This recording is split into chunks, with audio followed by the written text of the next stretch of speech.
G'day and welcome to All About Branding. I'm your host for this next chapter, next part. I don't know what to call it. The next part of All About Branding. I am here. It's another fortnight has gone, and this time we are talking about branding, obviously, but in this case, we're talking about your brand identity and what you can do with it to make it impactful, to make it effective, to make it worth the money, the investment, and then also to understand what the value is that you can offer your clients if you're a branding person like myself. Now, if you've been following along on my Instagram page or on LinkedIn, maybe even the podcast or here on YouTube as well, you'll have seen I've had 4 parts now. This is the 4th. There's 3 parts before it. You can always go back and catch that content, play it back and use it as a resource to refer back to at any time, just the same as this topic for this week's content. And it's a bit of a big one. When I wrote this on Sunday night, it ended up being something like a 17-minute read. Apparently, it says according to my blog. It's probably even more if I put it up onto Medium. But it's there as a guide for you to understand, I guess, how to effectively use your brand identity if you're a business and you've just developed one, or you've had one for a little bit and are trying to rejig things and not too sure where certain things will fit and how to use it. Or if you're a branding consultant like myself, you can then take it and guide your clients through what certain things are, like your purpose or values, or how to use your messaging and your tagline in certain instances. And then obviously your visual identity that includes your logos and your colors and all those fun things. So this was inspired by a recent client that I'm working with at the moment. We're just tying up their brand identity in a nice little bow.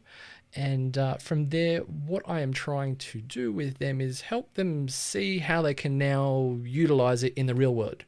So when the rubber meets the road, you might need a person like me to make it happen and obviously get things like your signage done and your website made or your social media content kind of up to snuff so it all looks on brand. But the idea of putting it out there might be a little daunting or a bit confusing of where certain things fit, I guess.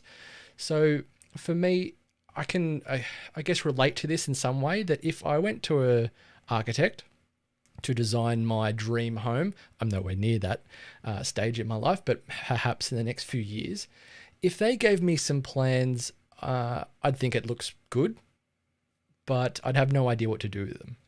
You know, when it comes to building a house, I wouldn't know where to put a brick first or to lay a foundation or what kind of wood needs to be done, any of that stuff.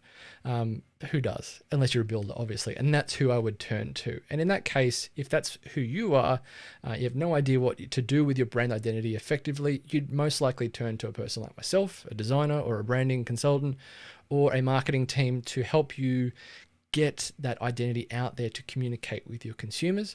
But there's another aspect to your brand identity, which is where you can use it internally to make use of getting everybody in your team, including yourself, on brand and on the same page to understand what this identity is that you're all collectively embracing and embodying in addition to your own identity, but to make it something that then your consumers can connect with if you're all on the same page as one another.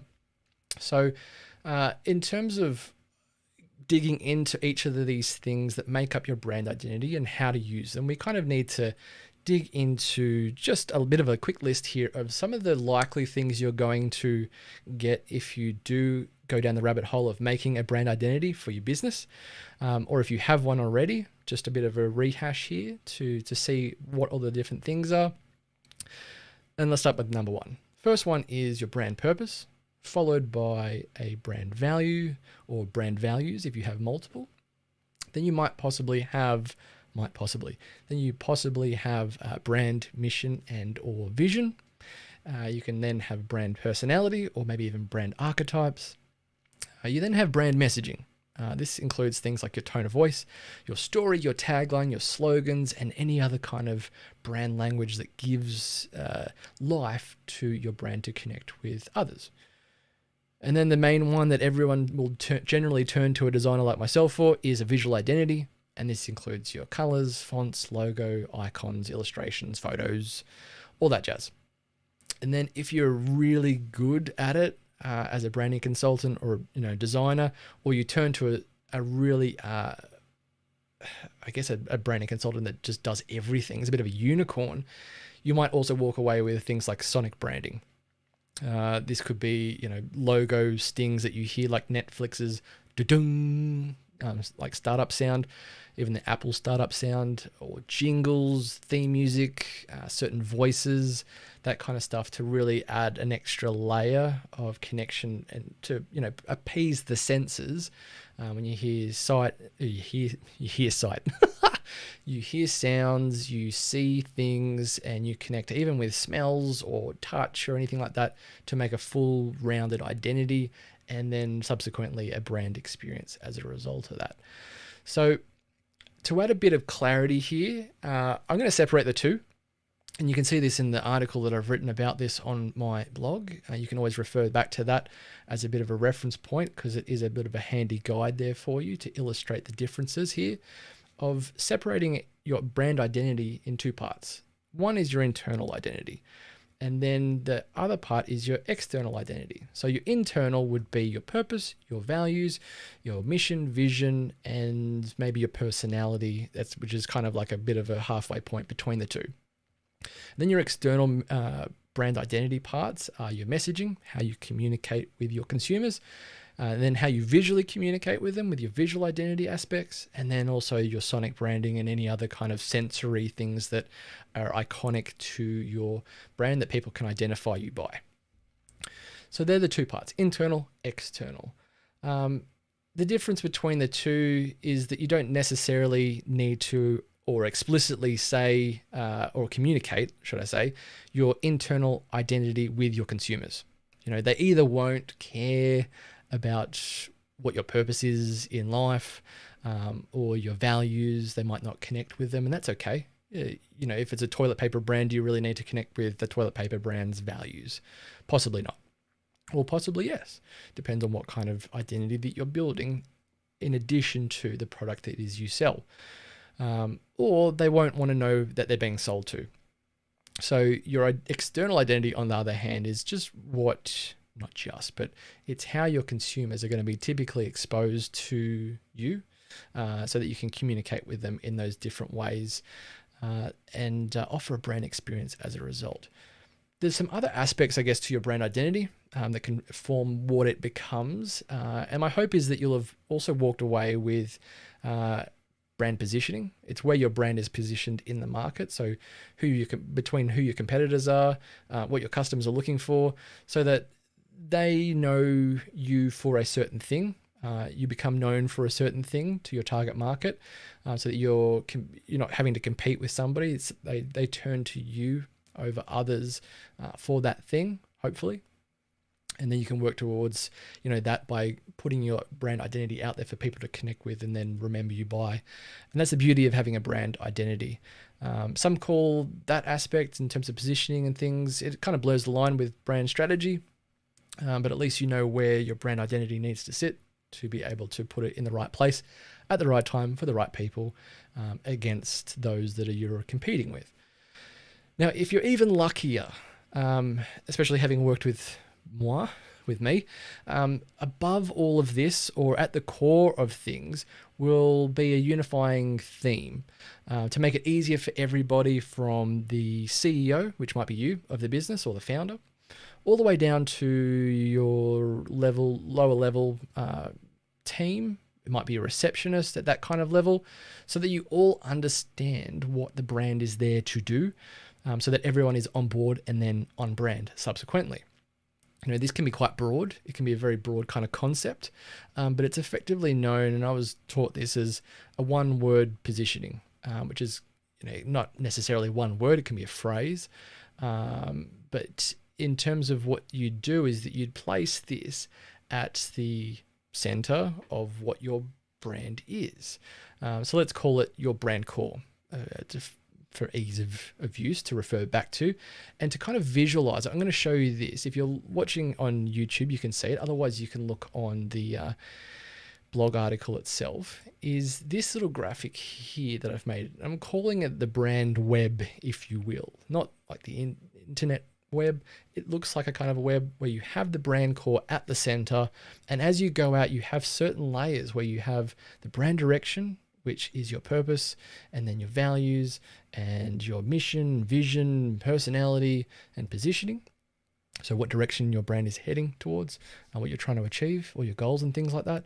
And then you have your brand messaging, so your tone of voice, tagline, CTAs, brand story, USP, value propositions, and any other kind of brand language that you have associated with it.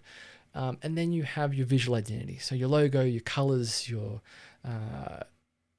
icons you might have, any other kind of imagery, or even the appearance that your team has or your premises has if you have a store or an office space, or even, you know, a little office space like I have here myself. So everything is on brand. Now, in terms of where we go to from there is that using this as a bit of a guide of where everything kind of sits and radiates out from, this brand core is there to influence every step thereafter. This is why I start from the inside kind of out, so that it presents a unified identity everyone can understand and connect with, both your team and then subsequently your consumers as a result. The more they get to know you, the more that kind of side of things of your identity will get revealed. I'm going to switch my little view back here to my main screen. There it is. If you haven't subscribed already, both to the podcast or to the YouTube channel, please do. Leave a like or a comment on YouTube, or leave a review on Apple Podcasts, which I think you can do still. You might even be able to do it on Spotify now. But what we want to push on towards is the internal identity. So these are the aspects that you are going to use to define what your brand is as a team, so that you can all get behind and effectively make a team culture out of this side of your identity. It's for you to be used internally and not necessarily communicated externally. So let's dive into the first item, brand purpose. How you can effectively use this, for starters, is this is why your brand exists beyond making money. So it's this grand idea that gets everyone out of bed in the morning or at whatever stage of the day, to offer something to your consumers that might be different from the rest, but ultimately makes an impact on whatever shape or form it is to your consumers at the end of the day. So how you can make use of this, I've given you three options here, three different ways you could do. You could do them all in conjunction. But when you hire people or even seek out investment from investors, and they need to know what your business does beyond the utility, the price, the placement, and the offering itself, you know, be it the product or the service, the brand purpose is there to give you a reason for why you're showing up each day to achieve that outcome, and that's baked into your identity. It makes it something a little bit more existential than what it is you are there to provide your consumers with, and something for your consumers obviously to buy into more as a result of it, that you're known for more than just what it is you sell. It's a big thing that I kind of go on about, to be able to connect with your consumers at a deeper level if they're interested in doing so. Not all consumers are going to be, obviously, but there's certain reasons why we pick brands over others in these contexts, and sometimes it can be based on these connections we have. The second part to this is that the same goes for developing any kind of new product or service, is that you can measure your brand purpose against the development of that product. Like, does it feel like it is on brand, or does it feel far removed from what it is that people know, have come to know you for? If it feels a bit off brand, people will get a bit confused by what it is you're putting out there. There's a few examples that I found online about this. I mean, they're fun, don't get me wrong, but they don't feel like a natural product or service offering that these particular brands that we'd all know would offer typically. So the first one, I think it even might have been an April Fool's joke, this one, but ended up getting made, was KFC Scented Candles. I thought that was hysterical, but to have your house smell like fried chicken, I don't know if that'd be up my alley. Another one is Lamborghini vodka. I don't know if it tastes like a big steaming bull or something like that, or engine oil of a V12 engine, I don't know. And then Virgin, as in Richard Branson, making wedding dresses. The the best part of that one, seeing the Virgin wedding dresses, is obviously Richard Branson getting fully dolled up and in a wedding dress, as he would. He puts himself, face first into all the endeavors that he has. But there's certain extensions, I guess, of brand building that doesn't fit the core purpose of what it is you are there to do and offer your consumers. By all means, you can pivot, that's okay, but when you go a little bit off kilter, it deviates, I guess, from what the core purpose of your brand is, and then subsequently all the other aspects that come out of it, do they then feel on brand and a natural progression of your brand.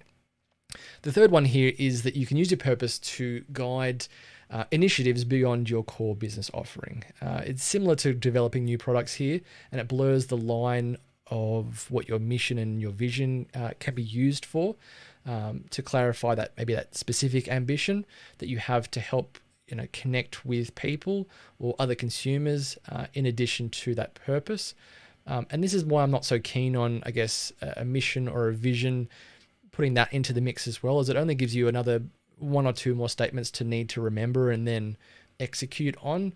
And in the day-to-day, this is about developing an identity that you can really hone and lean into 1 to 3 aspects that you can really make it effective, especially internally. And that's why the brand core idea for me is something that can make things easier for everybody. So if you have a single-minded kind of idea or concept, and it can radiate out, and people can kind of take that and broadly use it and understand it at least, and show and justify back to it, it all makes sense. Without waffling any more on here, I'm going to jump right into the next part, which is brand values. If you have any more than 3, I'd really say focus on the 3 that will have the most day-to-day impact, and it's going to help you not only remember them, because I remember working in my previous job, they had 4 brand values. I can only really remember 3 of them. The 4th one always eluded me. I'd really have to think quite hard about what it was, and they all started with C, and I still couldn't remember them. So that's how you make use of them, obviously, is to have the less the better, and those that make the most impact as well. But this is how you can make some great use of your brand values. It can define your team culture. If it's tied to your internal identity, it can start with the brand identity values. Your team culture is there obviously for everybody to embrace one another and create a certain presence in the workplace that people can feel welcome, feel the drive, all these different things. And it's similar to what I mentioned with the purpose, but you can assess if new recruits or existing team members align with those brand values. So either to enhance the team culture and the output that's then created as a result, to make a cohesive team, or to maybe reassess your team and see if there's a way that you can rejig things, which is a nice way of saying firing people potentially, if they're not gelling with others and creating the best outcome that you possibly can. Another part to brand values is that they can be a little tacky or a little lofty or maybe vague. You use some of the common phrases, you'll see a lot of the same kind of brand values out there.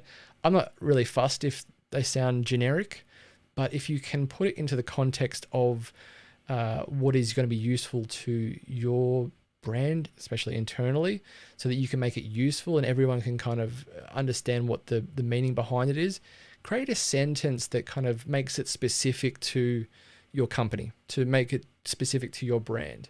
That can apply to as many different facets of the business as possible, if not all facets that you can. And that can also apply to all the different parts of your identity thereafter that you develop as we go further and further out of that web. Additionally, if they have been developed with your consumers in mind, and you're a brand that relies on having a shared belief system between your consumers and the brand itself, so that we have commonalities, your values can help create that connection with your consumers. Now, I said that you don't necessarily need to externally communicate these aspects of your internal parts of your identity, but brand values can be a good one to do, as you can have consumers that will identify with you a little better, a little bit more, with a little bit more personality, to then be able to share those commonalities, as I said, and get a sense of who they are buying from as a result. Now, the next one is the brand mission and vision. I said these are typically a little bit kind of hit or miss. I don't generally want to include them because it's another thing to have to remember.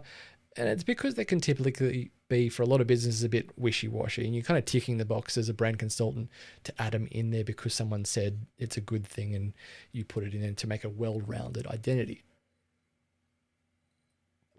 Now, even a brand purposes, can be wishy-washy as well, for that matter, especially if you can't live up to the expectations of what you've set in stone to live up to. But if you're telling your consumers that this is what we're here to do and you can't live up to it, it's a bit of a contradiction. And we don't want to be doing that as a brand identity or as a brand with our identity. And so with your brand and your mission, I kind of want to try and use it effectively, that you could, translate that mission and that vision into something that could be used in your messaging. So something like a unique selling proposition or a unique value proposition, so that you can internally understand what unique benefit or value and selling principle that you have to offer that's unique to you, but then also be able to articulate that externally and just rejigging that sentence or that statement into something that you can put into your messaging as well. In terms of that mission, I guess it can be something that you're working towards that is a higher purpose. It might be something that you have an ambition to work with charity or good causes and things like that to give back to society. And that's all well and good. Some brands do that really well. So I'm not going to poo-poo brand missions nor brand visions. And the difference, I guess, between the two is that a brand vision, again, is there. It's a little wishy-washy, but it's that future world that you hope to see as a result of your brand's impact, or at least the industry that you're in, and that you can have a bit of objective influence on making that change. What it looks like as a result for you being in that place at the right time to make that change. Sometimes you could use it as a long-term goal of what your brand is working towards, but I think even that is something that you could have as part of your brand purpose anyway. So if you can find something that really defines all these things into one purpose and make it broad enough that things can adapt and you can adapt to the market and things like that, fantastic. And that makes it useful, obviously, from a day-to-day point of view. In terms of doing so, as your team grows and people come and go, there's less buy-in, I guess, into things like your mission and your vision, because they're not going to be sticking around, obviously, to see that vision become a reality. And that's why, I guess, on the day-to-day, these things are a little bit too lofty generally for everyone to really buy into, unless you're, the founder effectively. That's probably going to be the person that's going to stick around the longest. And it's not to say that your brand vision and your mission can't change over time. To give you an example, I guess, of where I have used mission and vision effectively was my client, Michelle. She's an Australian business owner. She runs a company called Cunty Cards, and they're a greeting card business that sell elegant greeting cards with swear words on them. You might have seen the work that I've put out there about it. They're amazing. And an example of how we used it was to be useful in the day-to-day. I recognize that it could be useful to Michelle, and go a little bit beyond the brand purpose that she had of creating a fucking memorable reaction that brightened someone's day. That was the brand purpose. So to branch off from that and articulate an additional initiative or several initiatives that she bakes into the brand experience that her consumers can buy into. And it's more than what it is she sells, more than just the cards. As delightful as they are and amazing as they are, there's more to that experience of what makes Cunty Cards the brand it is. So the brand's mission for Cunty Cards is to give to those who fucking need it. And this plays out in certain efforts that Michelle does to donate part of the profits from every single one of her sales to 3, I think, or maybe even 5 charities. And I think she lets her consumers choose which charity for that little portion of a sale to go to.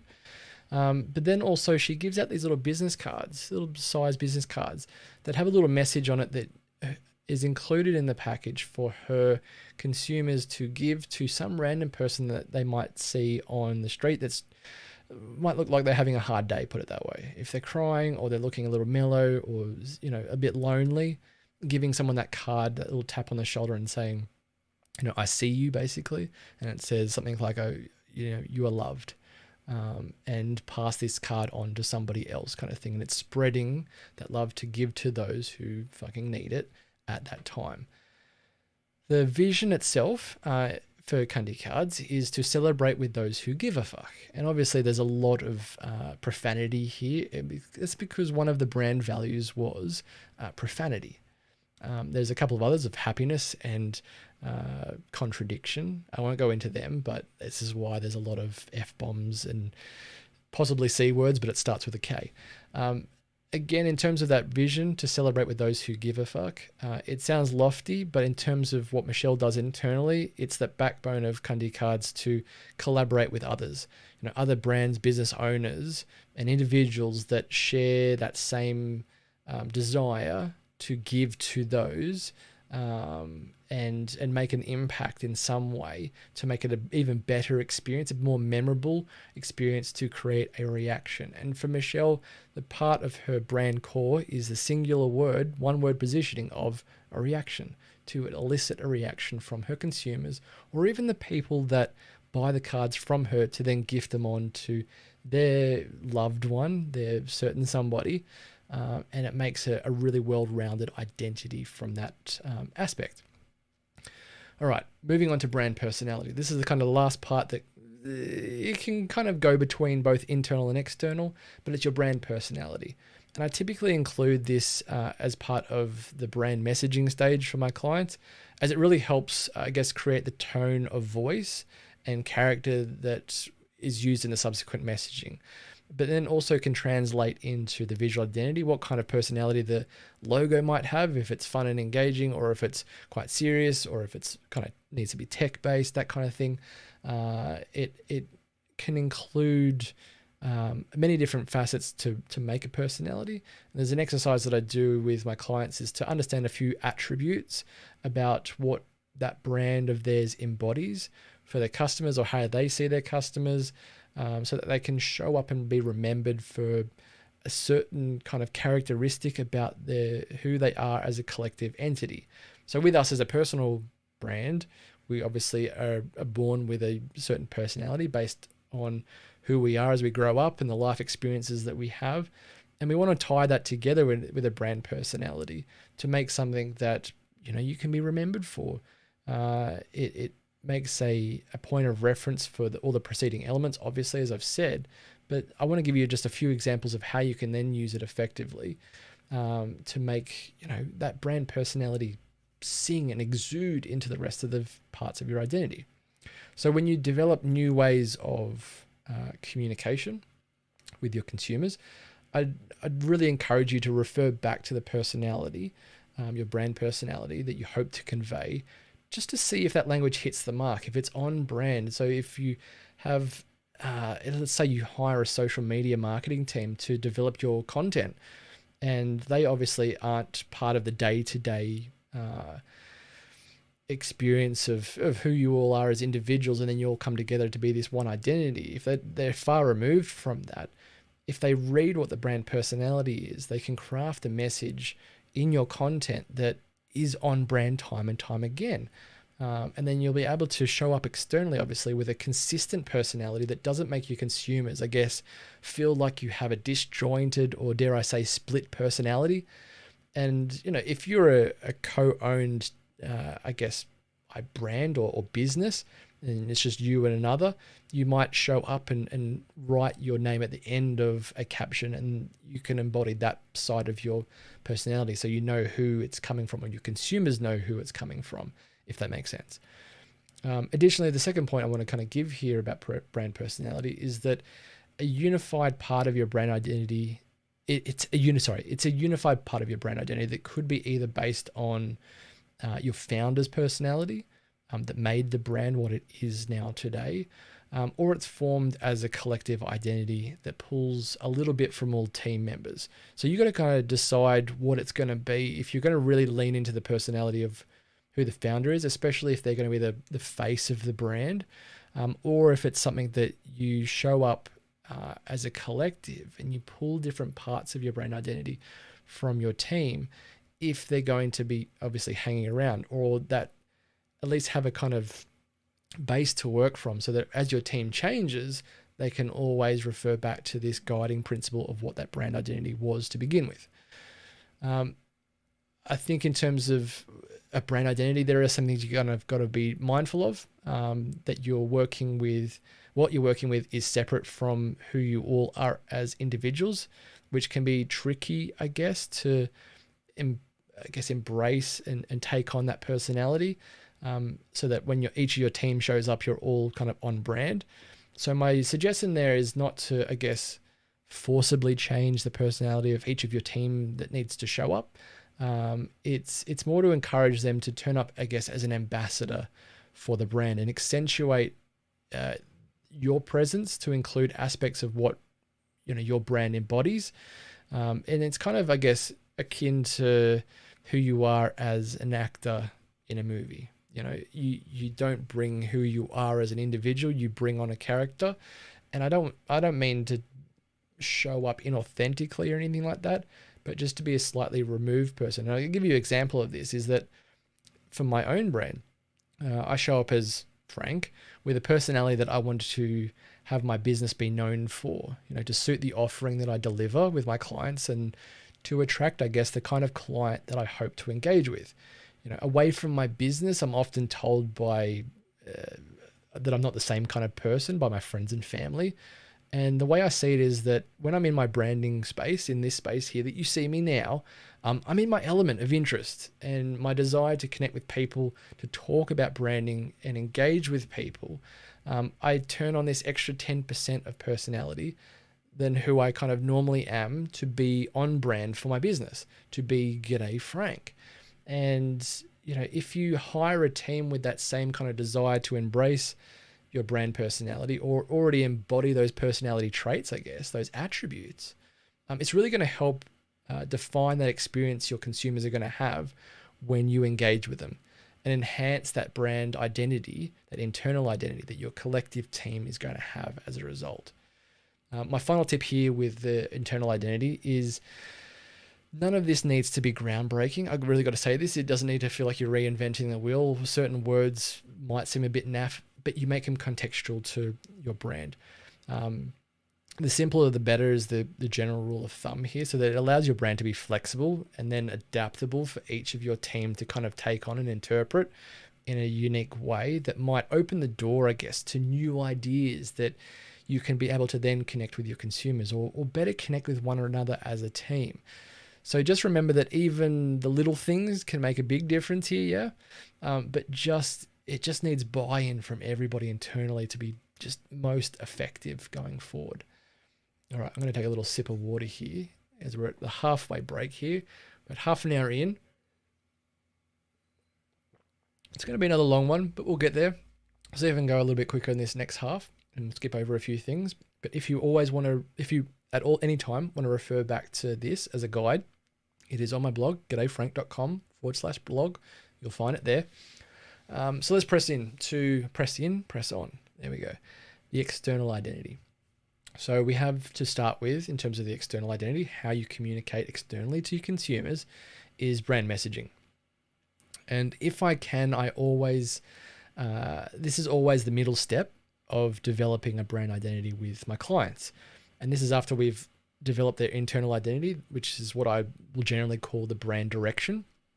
But before I dive in, let me say that you can use most parts of your brand identity less prescriptively than what you probably have written down that is given to you by your branding consultant, someone like myself.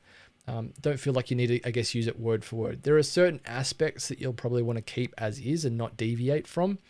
But if you can think of your brand messaging as something that you can always adapt to a certain context, to adapt to what it needs to fit to. So if it's an Instagram bio where you don't have a lot of characters to use, or for a more expanded bit about who you are, I'm going to note where and when, this kind of thing happens, where you can deviate from the plan a little bit. So don't feel like you're so tied into your brand messaging and you can only speak like this and you can only say these things and I've got to remember everything. It becomes too hard. But if you get the general gist of what your brand message is going to be, everyone can kind of adapt it in its own way. But there's some certain keywords that you're going to use, obviously, to make it feel like it is on brand. And if you back it up with the personality side of things and what you value and what it is at the core and what you're here to do, it will all make sense. So don't feel too constricted by only using what it is written down on paper. So let's try and whiz through these. The first part of your brand messaging is generally going to be the tone of voice. And this is how you're going to externally communicate your message, but in a way that reflects that personality of the brand. So if you're going to be blunt, speak in a tone that is straight to the point. If it's going to be inspirational, use language that paints, maybe a lofty picture, but a picture where people can envisage what they hope to be in life. This might also include certain vernacular, so certain keywords, as I mentioned before, that is contextual to maybe even your country. So in Australia, it means using g'day, obviously. There's a bit of vernacular right there. Or to your industry itself, so certain jargony words. I mean, I'm using so many different jargony words here already. You're probably going crazy. And then it can be to your certain target market. So do they understand the certain vernacular that you're using? I mean, I was watching the Olympic Games, the Winter Olympic Games just the other day, and one of our Australian snowboarders was using all these terminologies that I was like, it makes me feel too old or something, and I'm only 34. And I was like, oh man, that's a whole different language right there. So use your tone of voice as that rough guide. This is one part of what you can use a little bit loosely. Of all the different communication that you have, so you can be less prescriptive here in certain contexts. But just, I guess, try and keep it to one type of tone of voice, not having several. But you can, I guess, with the tone of voice, mirror who you are talking to. So if you're quite adept with communication and the person is, I'm not going to say illiterate, but if they're not like a business person, very serious and very intelligent kind of person, you'd mirror it and try and reflect their tone of voice as well sometimes if you're doing it in a face-to-face. But in terms of your brand, you're most likely going to be wanting to be known for something. So I wouldn't deviate too much in the communication that you put out there on things like your social media or on your website. Try and keep it to one kind of tone. Then you got your tagline. I'd say keep this and don't deviate from it. It's not something you really need to include in many of the touch points that you have or in your marketing necessarily. It's typically used as a piece of messaging that coincides with the reveal of your logo. You see that with McDonald's, I'm loving it, at the bottom of it, that kind of thing. It might be just something that you put on your business card or your email signature or on your social media bio, and that's going to suffice of using your tagline. Slogans are very similar. If you're given them, use them as inspiration. If you don't know how to use them effectively or they don't feel right at a certain context, use them at the right times, or use them, as I said, as an inspiration to create ones that feel relevant to what it is that you are putting out there, because a slogan is there to be more campaign based, to drive maybe awareness to the brand or to drive someone down a certain part of your sales funnel, whatever it might be. That can be a message that you can be remembered for, and it could be little jingly kind of things, rhyming kind of things, whatever it might be. Nike's Just Do It was a slogan originally, and it's now turned into their tagline because they've just used it so synonymously. But that's where slogans can come from. It's more marketing based, I guess, in terms of how you advertise the business externally. You've then got USP and UVP. So your unique selling proposition and unique value proposition. These kind of statements I develop generally with my clients so that they basically have an elevator pitch. So how they can sell what it is they uniquely have to offer in a way that is on brand, using their certain vernacular, certain terms that is going to engage with their consumers to actually pay attention. But again, these kind of statements can change over time. This is where you don't need to be as prescriptive, and you can always adapt these depending on market shifts or maybe an offering changes of, you go down a different way of product line and different benefits as a result. And maybe someone comes along and rains on your parade and becomes a little bit more unique, how do you then position yourself as unique again? So don't be 100% prescriptive about your USP or your UVP, whatever you want to call them, or if you do both. Your brand story. This is a big one here. This could be a book in its own right, depending on the type of brand that you are. And this is like your brand values. It's a way to humanize your brand and show up for your consumers and show that you are effectively, as a team or as an individual, a person. There's a face and individuals and a team that are behind this brand. It's not a faceless brand hiding behind a logo. It could be an underdog story. It could be a cheerleading story for your consumers, or it could be an emotional story that caused the inception of your brand. There's a multitude of different stories out there. You can take something from Star Wars and apply it into your kind of story, whatever.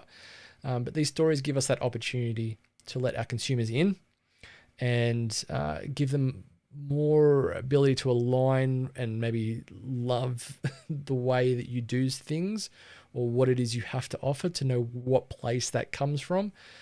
So tell it in places like your online content, little drip feeds of things about the company or about each individual, team profiles and things like that. It can obviously be in your about page on your website, or you can talk about it in things like magazine interviews, newspaper interviews, on podcasts or other PR avenues. This is how you can use that brand story to really communicate your identity out there externally. You've then got call to actions, CTAs. These are statements that, again, can be shifted as time goes on, but they're just there as a way to sign off a piece of content or a campaign brochure maybe, or a section of your website to encourage the next step that you'd like a consumer to take as a result of seeing that statement, reading the other parts or seeing the other parts of what's preceded that CTA. So it could be things like book a call, shop the new range of products, or subscribe to your email list. You'll know what these are. Then there's additional brand language. This really borders on having the need of a copywriter. I generally put this in with my clients as a kind of a base to work from, something that they can take certain language like why choose us, or how do we do this differently, or who do we work with, or who is this made for, as something that they can then contextually use and pick bits out of to then give the general gist of those things and have them to work with to elaborate more on what the brand message is. They could use it verbatim, that's totally fine. And you could use it too verbatim, but sometimes I'll give quite lengthy, long statements that they can take little bits out of and put it in certain bits and pieces that they put out there externally to their consumers or use in conversation even. All right, so that's brand messaging. There's a big kind of kahuna there. It's like 1/3 of a brand identity that I design and develop with my consumers, my clients. Next is the visual identity. This is something that a lot of people will call the brand identity in its totality. I think a visual identity, or even just your visual appearance as an individual, you wouldn't call just your visual appearance alone your identity. You're much more than that as an individual. So why is your brand only limited to that if it's your brand identity? So in terms of this, all these stages preceding the visual identity, to me, I think it just all influences what a brand's visual identity can be. It's what your consumers are obviously going to see from the get-go. It's going to be how they recognize you as the first port of call, unless there's something audible or maybe even smell or touch, depending on their sense recognition.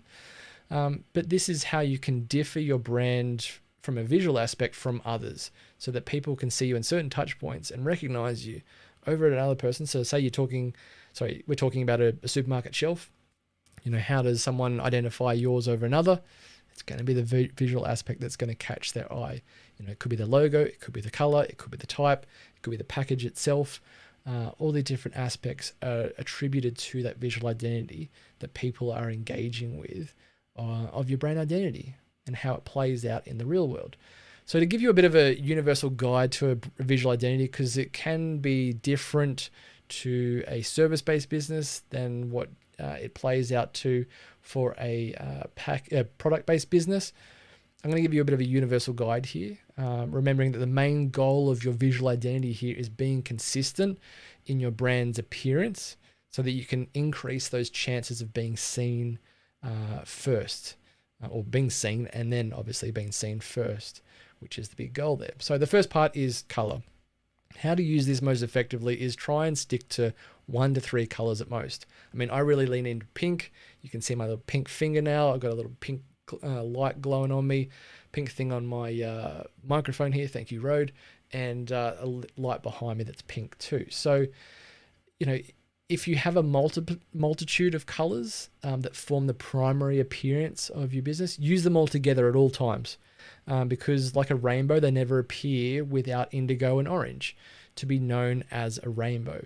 But for most brands, look, I'd say try and use one color to stand. If you can, I'd say one color, because if you can stand out for one color in your category, in your industry, if you can actually do it, no one else is using red, for instance, you do it. Otherwise, you then turn to 2 colors in combination to then be recognized among others.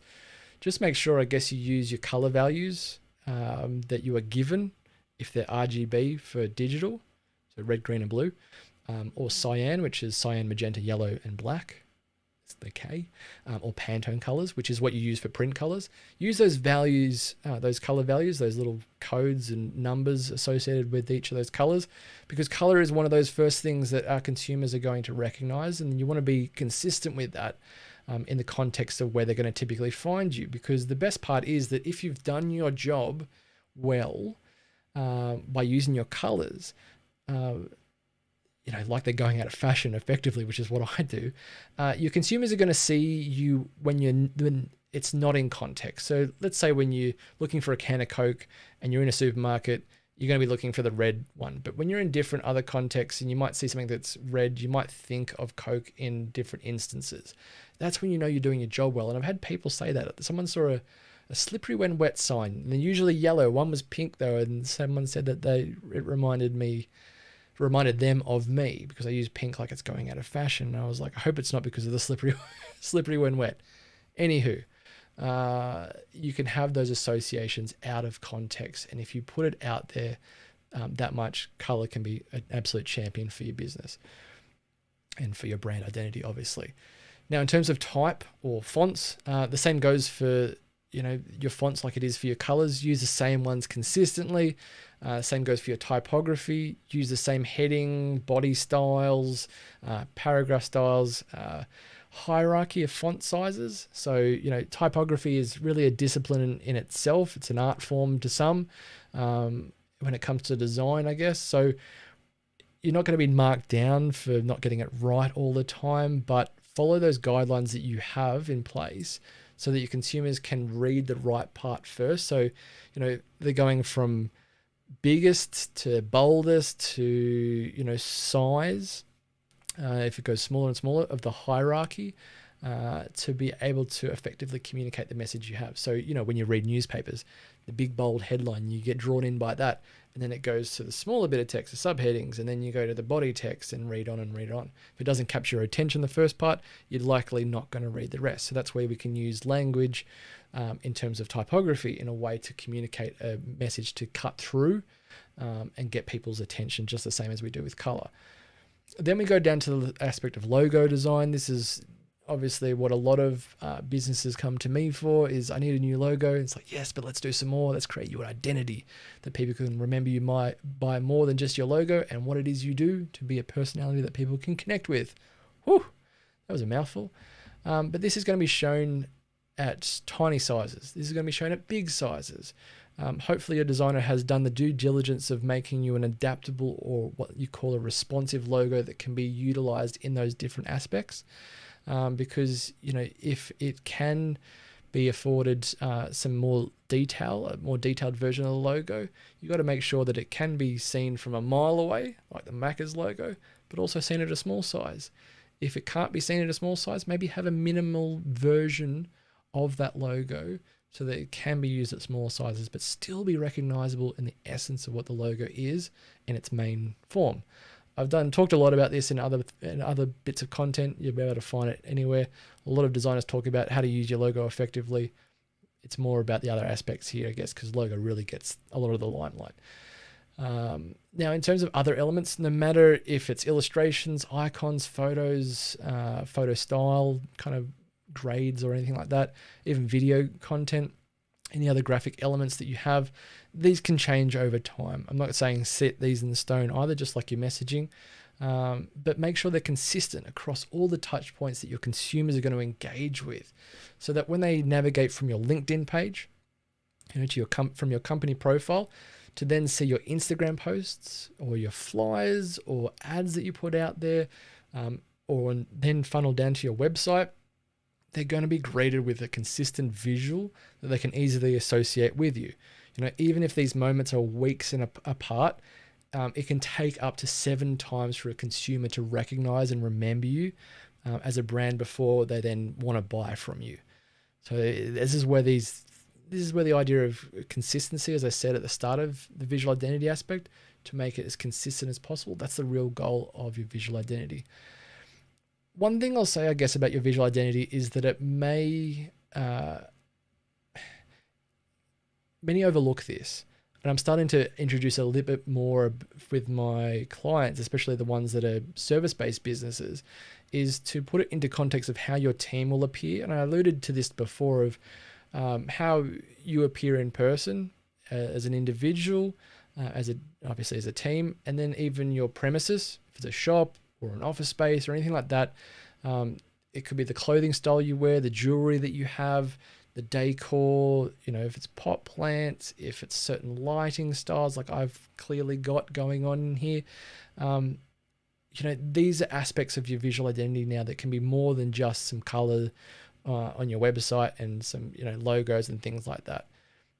The other part to it is that sonic branding. I'm not going to cover it too much, and not many brands really utilize this element to form part of their brand identity, and I think they really should, but personally, I'm actually yet to develop this for a client of mine, as it hasn't quite worked in context. Not every business is going to make the most of it and see the value in it. I can understand that, and I haven't even invested in it for myself, because I think when it comes to building a brand identity, sometimes you need to mature into these things to then be able to understand what kind of sound you have, to fill the shoes of your identity for a little bit, and then get into some sonic branding to really identify that. So if you do have sonic branding, make sure you utilize it. Really lean into it. If you do make video content or even social media content, if it's Instagram with reels, like sign off with your music at the end of those things and use it as much as you can, because it can really make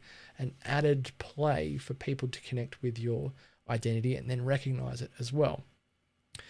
So for me, it's one of those things. It's a reason why I'm a bit hesitant.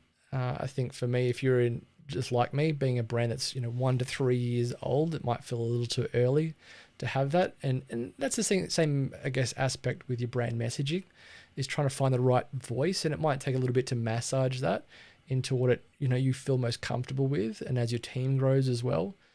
So just kind of take these kind of bits and pieces on board to know that they can be adaptable. You can grow into your identity as well. Now, last kind of part to this is how, I'm just like rubbing my head. I was like, it's nearly been an hour. How do you remember all of this? Look, don't get me wrong. I struggle to remember half of my identity. It's lucky I've got one color to kind of go with pink. And this is why I typically suggest that a team would focus on 3 things that they can remember their brand for the most, and then subsequently for their consumers to remember them for. So internally, it could be your purpose or the brand core, and then maybe the values. And if you run with those 3, that's a pretty good solid foundation to work from. And then for your consumers externally, it's likely to be maybe the packaging, the color, and then the logo, or maybe the face of the brand. So for something like Apple, they've got, they used to have Steve Jobs, now it's Tim Cook. It could be, the product itself, the form factor that it is, maybe like a Corona bottle. These aspects that you give your consumers, try and lean into 3 things. Any more than 3, it gets a little bit complex, obviously. People can remember you for more than 3, obviously. But if you really lean into those things and make them a really strong point of your brand, it can make that whole process of you being known for something a little easier for people to recognize, to remember you for, and identify you with these things that you put out there. But to remember it and to refer back to something, this is the final part of developing a brand identity that I have with my clients, and that's to create a brand guidelines document. These come in many, many shapes or forms. Typically, it's just the visual identity aspect, and they call them a brand guidelines. For me, I call it a style guide, if anything. But for a brand guidelines, it should be like a Bible. It has every facet of your brand identity, and even who you're trying to connect with in terms of consumers, how you differentiate yourselves, and include basically all those 7 elements of your brand identity that you can refer back to either on paper, you can print it out, or have it digitally in most cases. So your brand guidelines is there for your team to internally refer to. However, the documents can be quite long and tedious. So for most people in your team, they don't necessarily need to make use of the brand messaging or the visual identity in the capacity of their role. So they might not be the marketing team, or they might not be making their social media content or PR or anything like that. So a simple cheat sheet can often be quite effective, a little part of an employee handbook maybe, of the key aspects of your brand identity that can be helpful and easy to refer back to. So things like your values or a purpose or that brand core kind of concept. But with any aspect of your business, having leadership in your team to drive the identity forward, in this case, is how you're really going to get successful buy-in from all of your team. Additionally, the great thing about brand guidelines is that if you work with a marketing or advertising agency, they're going to love you for it. If you have this kind of document to provide, and I've had to work with brands that haven't had one, and it's always been like we've had to make things up as we go, and it's going to cost you more because of it to fill those gaps that you haven't kind of plugged, I guess, or really developed to make a well-rounded identity. And those things are typically your messaging and the personality and that brand direction aspects. And that's okay. But if you have all these, it's going to save some time and really create a better brief for you to give your agency to then work with and create a better result, I think, as fruition comes of whatever campaign you put out there. All right, so where to next? I guess in terms of where rubber meets the road, it's the touch points that you're going to use your brand identity and put them out into the ether with. Of course, every brand is going to be different here, so I can't be too specific. But to give you the typical things, I guess, of where you can apply your brand identity, it's your website, it's your stationery, it's your business cards, your signage, your packaging, social media and article content like the blog that I put out each week and that I'm referring to with this podcast and YouTube live stream. Speaking of podcasts, you can do podcasts as well. You can brand the hell out of that. You can do product design, obviously, with it. Brochures, flyers, banners, billboards, advertisements being audio or video or static imagery. You can have brand ambassadors, be it celebrities or mascots or team members. You can create GIFs with this brand identity influencing what it is you are giving. You can create events, PR, the decor of your office space or shop, the clothing that you wear and the personal appearance, which can be your body, your makeup, your nails, your tattoos, your hairstyle, your jewelry, your piercings. All these things can be part of where your brand identity can really radiate out to for people, your consumers, to engage with. So to put it this way, this is the lovely little analogy that I came up with my silly head at about 11 p.m. on Sunday, was that much like Mufasa says to Simba and the Lion King, everything that the light touches is our kingdom. If you put that into context of your brand, everything we put out there can have our branding on it. This was a long one. I'm really, I guess, sorry for it.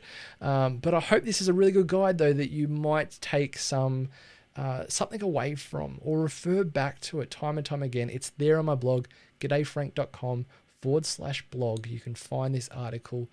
And if in doubt, always get in touch with a brand consultant that you've worked with or that you might know.